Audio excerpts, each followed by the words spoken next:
मी संजय शिरसाट यांचं मनापासून अभिनंदन करेन की आमच्या गोगावले साहेब सातत्याने मागणी करत होते आणि या ठिकाणी आपल्याला एक प्रकारे चांगल्या पद्धतीनं इथलं काम करायचं होतं।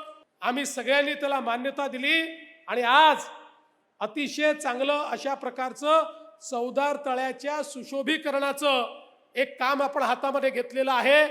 चौदार तळ्याचं पाणी हे निर्मल झालं पाहिजे, ते स्वच्छ असलं पाहिजे, इथे आलेल्या लोकांना भाविकांना सगळ्यांना एक आनंद मिळाला पाहिजे, इथली पवित्रता जपली गेली पाहिजे, अशा पद्धतीचं काम हे या ठिकाणी आपण हातामध्ये घेतलेलं आहे।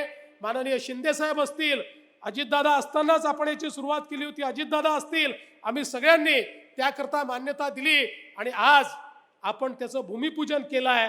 मला विश्वास आहे की निश्चितपणे या ठिकाणी आपण अत्यंत कमी कालावधीमध्ये हे उत्तम काम पूर्ण करू आणि यापुढे हे 100 वर्ष जेव्हा वर्षपूर्ती होईल, वर्षपूर्तीनंतर या दिवशी ज्यावेळेस लोक येतील किंवा अनेक काळी येतील त्यावेळी इथला इतिहास, इथला संघर्ष आणि इथली पवित्रता या तिन्ही गोष्टी आपल्याला चौदार तळ्याला पाहायला मिळतील।